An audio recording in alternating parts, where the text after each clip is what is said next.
السلام علیکم ورحمۃ اللہ وبرکاتہ۔ اعوذ باللہ السمیع العلیم من الشیطان الرجیم من ہمزہ ونفخہ ونفثہ۔ بسم اللہ الرحمن الرحیم۔ اللہ نور السماوات والارض مثل نورہ کمشکاۃ فیہا مصباح المصباح فی زجاجہ الزجاجۃ کأنہا کوکب دری یوقد من شجرة مباركة زيتونة لا شرقية ولا غربية يكاد زيتها يضيء ولو لم تمسسه نار نور على نور يهدي الله لنوره من يشاء ويضرب الله الأمثال للناس والله بكل شيء عليم۔ محترم سامعین کرام، سورۃ النور سورہ نمبر 24 اور اسی صورت سے آیت نمبر 35 بھی آپ کے سامنے تلاوت کی گئی۔ سامعین کرام، آیت کریمہ میں اللہ تبارک و تعالیٰ نے فرمایا اللہ نور السماوات والارض، اللہ تبارک و تعالیٰ نور ہے آسمانوں اور زمین کا۔ اللہ تبارک و تعالیٰ نور ہے آسمانوں اور زمین کا۔ نور کا مطلب ہوتا ہے روشنی، اور آسمانوں اور زمین سے مراد پوری کائنات ہے۔ مطلب یہ ہے کہ اگر اللہ تبارک و تعالیٰ نہ ہوتا تو آسمانوں اور زمین میں کوئی روشنی نہیں ہوتی تھی۔ اگر اللہ تبارک و تعالیٰ نہ ہوتا تو آسمانوں اور زمین میں کسی کو بھی کسی طرح کی کوئی ہدایت اور رہنمائی حاصل نہیں ہوتی۔ مطلب یہ کہ اللہ تبارک و تعالیٰ ہی آسمانوں اور زمین کو روشن کرنے والا ہے، ہر طرح کی روشنی عطا کرنے والا ہے۔ دیکھیے، روشنی 3 طرح کی ہوتی ہے۔ ایک روشنی جو ہے سورج چاند ستاروں سے، یہاں پر یہ بلب اور میں جو ہے اس سے بھی ملتی ہے، یہ بھی روشنی ہے۔ دوسری روشنی جو ہے وہ اللہ تبارک و تعالیٰ نے انسانوں اور مخلوقات کے آنکھ میں دی ہے، جو اللہ تبارک و تعالیٰ کی طرف سے ہی عطا کی ہوئی ہے۔ اور تیسری روشنی جو ہے اللہ تبارک و تعالیٰ نے اپنی طرف سے وحی نازل فرمائی، جو اللہ تبارک و تعالیٰ نے اپنے بندوں کے لیے اپنے نبی پر نازل فرمایا۔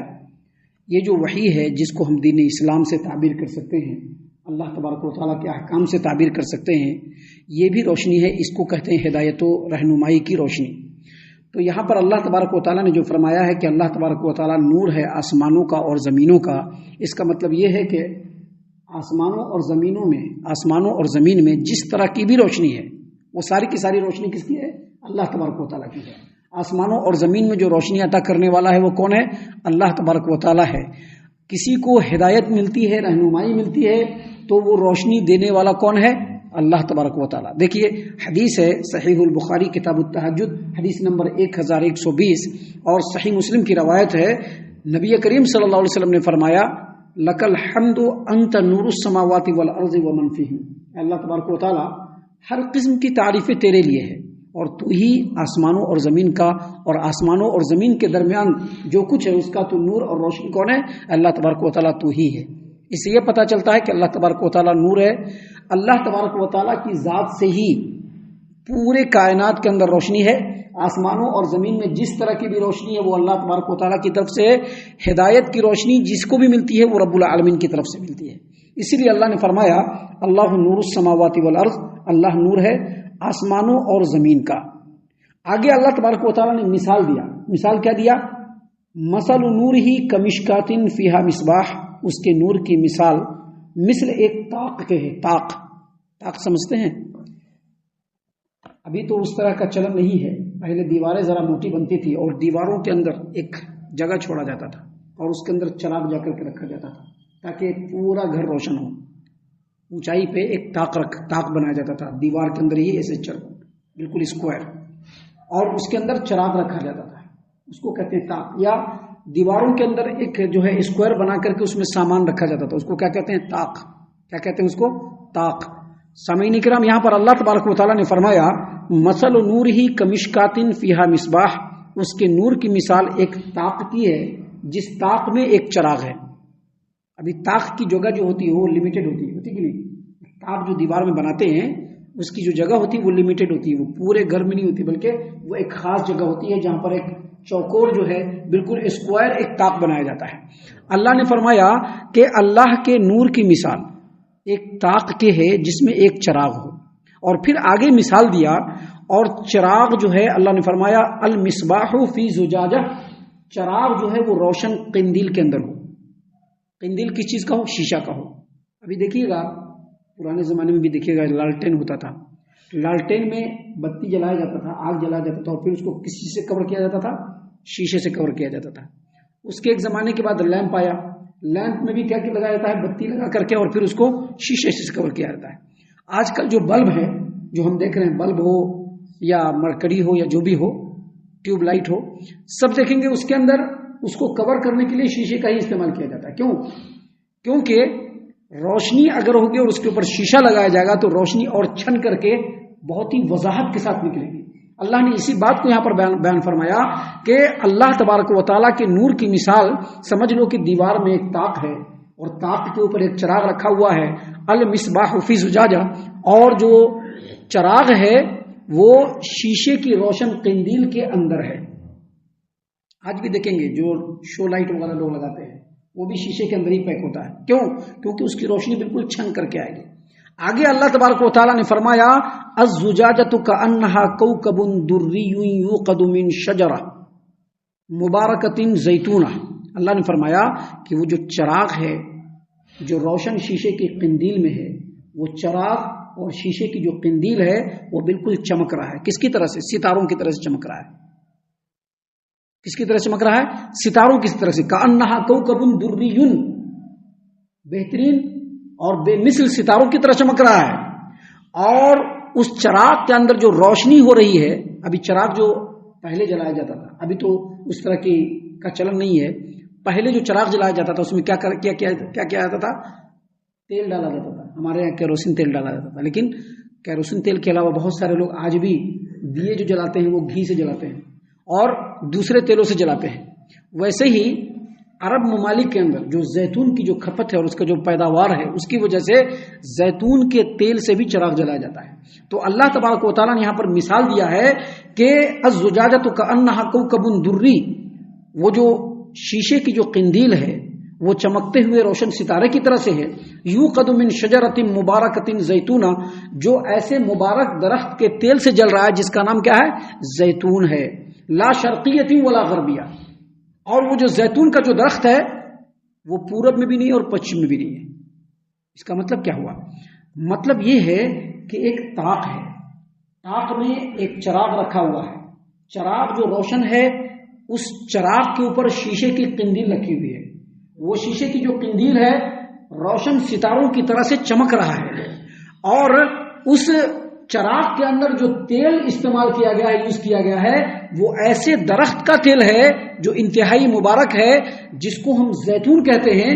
اور آگے اللہ نے فرمایا لا شرقیۃ ولا غربیہ. کیا مطلب یہ کہ وہ جو درخت ہے ایسی جگہ پر، ایسے کھلے میدان میں ہے جو ہر وقت دھوپ کے اندر ہی رہتا ہے، کبھی بھی اس پر سایہ نہیں پڑتا ہے. ابھی بعض درخت ایسے ہوتے ہیں جس پر سایہ پڑتا ہے، لیکن وہ جو درخت ہے صبح سے لے کے شام تک لگاتار سورج کی روشنی اس پر پڑتی رہتی ہے. مطلب یہ مفسرین نے کہا ہے کہ اس طرح کا درخت یعنی زیتون کا درخت ہوتا ہے اور جس پر 24 گھنٹہ سورج کی جو ہے روشنی پڑتی ہو تو اس کا جو تیل ہوتا ہے اتنا جلنے والا ہوتا ہے کہ بس ایسے دیا سلائی لگائیے اور بغیر اس کے وہ پکڑ لے گا. جیسے پیٹرول ہوتا ہے نا، بس سیدھے اس کو ماچس کی تیلی لگائیے جلا کر کے، ابھی آپ نے تیلی لگایا بھی نہیں کہ وہ فوراً پیٹرول پکڑ لیتا ہے. اللہ نے فرمایا کہ اس سے بھی تیز یہ جو تیل ہے، اس تیل میں جو ہے آگ پکڑ لیتا ہے. تو اللہ نے اسی چیز کی مثال دیتے ہوئے کہا کہ یوقد من شجرۃ مبارکۃ زیتونہ، وہ جو چراغ ہے ایک بابرکت درخت زیتون کے تیل سے لایا جاتا ہے جو نہ مشرقی ہے اور نہ مغربی، قریب ہے. یکاد زیتھا یضیء ولو لم تمسسہ نار، قریب ہے کہ ابھی اس کو آگ چھوئے بھی نہیں اور وہ چراغ جل جائے. یہ پوری مثال اللہ تبارک و تعالیٰ نے دینے کے بعد کہا نور علی نور، روشنی پر روشنی. ایک روشنی کیا ہے؟ چراغ جل رہا ہے. پھر اس پر دوسری روشنی کیا ہے؟ اس پر دوسری روشنی ہے کہ اس پر شیشے کا جو ہے خول چڑھایا گیا، شیشے کی قندیل لگائی گئی ہے. تیسری روشنی یہ ہے کہ زیتون کے تیل سے جل رہا ہے. اور چوتھی بالکل لمیٹڈ جگہ میں جل رہا ہے، یعنی جو طاق ہے وہ طاق میں ہی جل رہا ہے. ان تمام باتوں کے اور ان تمام مثالوں کے بتلانے کا مقصد یہ ہے کہ یہ جو اللہ تبارک و تعالیٰ نے جو محمد عربی صلی اللہ علیہ وسلم کو نبی بنا کر کے بھیجا اور ان کے اوپر جو قرآن کریم نازل فرمایا اور پھر ان کے اوپر جو وحی نازل فرمائی جس کے ذریعے سے انہوں نے قرآن کریم کی تشریح اور توضیح کی، یہ ایسا چراغ ہے جس کے اوپر آپ صرف ایک رتی غور کریں گے فوراً وہ آپ کو سمجھ میں آ جائے گا کہ جو دین اسلام ہے یہ اللہ کا نور ہے، یہ جو ایمان ہے یہ اللہ کا نور ہے، یہ جو قرآن ہے یہ اللہ کا نور ہے، جس کو اللہ تبارک و تعالیٰ نے اتنا روشن اور اتنا واضح بنایا ہے کہ اگر آدمی تھوڑا سا اس کی طرف ذہن لگائے، تھوڑا سا دماغ لگائے، تھوڑا سا دل لگائے، پورا کا پورا نور اس کے دل کے اندر آ جائے گا اور اس کا دل جو ہے وہ بالکل روشن چراغ کی طرح سے ہو جائے گا۔ یہ پوری مثال اللہ تبارک و تعالیٰ نے یہاں پر بیان کی، اور اس کے بعد اللہ تبارک و تعالیٰ نے فرمایا یہد اللہ لنورہ من یشاء، اللہ تبارک و تعالیٰ اپنے نور سے جس کو چاہتا ہے ہدایت دیتا ہے۔ اللہ تعالیٰ اپنے نور سے جس کو چاہتا ہے ہدایت دیتا ہے۔ یہاں پر نور سے مراد نور اسلام، نور سے مراد نور ایمان جو انسان کے دل کے اندر ہوتا ہے۔ اسی لیے بعض اہل علم نے اور بعض مفسرین نے یہاں پر طاق سے مراد یہ دل لیا ہے کہ مومن کا دل جس کے اندر ایمان کی روشنی جلتی رہتی ہے، اور اس کی مثال بالکل ایسے ہی ہے۔ اللہ نے فرمایا یہدی اللہ لنورہ من یشاء، اللہ تبارک و تعالیٰ اپنے اس نور اسلام سے جس کو چاہتا ہے ہدایت دیتا ہے۔ کیا مطلب؟ اس کا مطلب مفسرین نے وہی لکھا ہے جو ہم نے ہمیشہ بتلایا ہے۔ اس کا مطلب یہ نہیں کہ سبھی کو ایمان مل جائے گا، سبھی کو ایمان ملنے والا نہیں ہے۔ ابھی فجر کا وقت ہو رہا ہے، جو سویا ہوا اس بیچارے کو کہاں سے نور ایمان ملنے والا ہے؟ ملنے والا ہے جس کے سامنے قرآن کریم کو پڑھا جائے، اس کے معنی اور مفہوم کو بیان کیا جائے اور وہ اس پر دھیان ہی نہیں دے، اس کو کہاں سے نور ایمان ملنے والا ہے؟ نہیں ملنے والا ہے، ہرگز نہیں ملنے والا ہے۔ اللہ نے فرمایا یہدی اللہ لنورہ من یشاء، اللہ تبارک و تعالیٰ اپنے نور اسلام سے جس کو چاہتا ہے ہدایت دیتا ہے۔ اس کی تفسیر مفسرین نے یہ کی ہے کہ اللہ تبارک و تعالیٰ دیکھتا ہے کہ کس کے دل میں ایمان اور اسلام کی رغبت ہے، اور جس کے دل میں ایمان کی رغبت ہوتی ہے ان میں سے ہر ایک کو جس کو اللہ چاہے ہدایت کی روشنی سے بہرور فرما دیتا ہے۔ اور آگے اللہ نے فرمایا وَيَضْرِبُ اللَّهُ الْأَمْثَالَ لِلنَّاسِ، اللہ تبارک و تعالیٰ لوگوں کے لیے یہ مثال بیان کرتا ہے تاکہ لوگ سمجھیں کہ ہم کو ایمان کیسے اپنے دل کے اندر پیدا کرنا ہے، تاکہ لوگ جانیں کہ یہ ایمان کیا چیز ہے، تاکہ لوگوں کو معلوم ہو کہ یہ قرآن کریم کیا چیز ہے، تاکہ لوگوں کو یہ معلوم ہو کہ یہ ہدایت کیا چیز ہے اور یہ کیسے حاصل ہوگا، اور یہ اللہ تبارک و تعالیٰ کے علاوہ کہیں سے بھی حاصل نہیں ہو سکتا ہے۔ اور آگے اللہ نے فرمایا واللہ بکل شیء علیم، اللہ تبارک و تعالیٰ ہر چیز کو جاننے والا ہے کہ کون کس چیز کا اہل ہے۔ سامعین کرام، یہ آیت کریمہ اور اس کی تفسیر ہم نے اللہ تبارک و تعالیٰ کی توفیق سے آپ کے سامنے بیان کی ہے۔ ہم اللہ سے دعا کرتے ہیں کہ اللہ تعالیٰ ہم تمام کو ان تمام باتوں کے اوپر خوب غور و فکر اور تدبر کرنے کے ساتھ ساتھ ان باتوں پر عمل کرنے کی بھی توفیق عنایت فرمائے، آمین۔ اللہ تعالیٰ ہم تمام کو صحیح معنوں میں پکا سچا مومن مسلمان بنائے، اللہ اور اس کے رسول صلی اللہ علیہ وسلم کی اطاعت و فرما برداری کرنے والا بنائے، صحابہ کرام رضی اللہ عنہم کے طریقے پر چلنے والا بنائے، جنت الفردوس میں جگہ عطا فرمائے۔ اے اللہ ہم تمام کو جہنم سے پناہ دے، اے رب العالمین ہم تمام کو جہنم سے پناہ دے، اے مالک الملک ہم تمام کو جہنم سے پناہ دے، آمین یا رب العالمین۔ وما علینا الا البلاغ المبین۔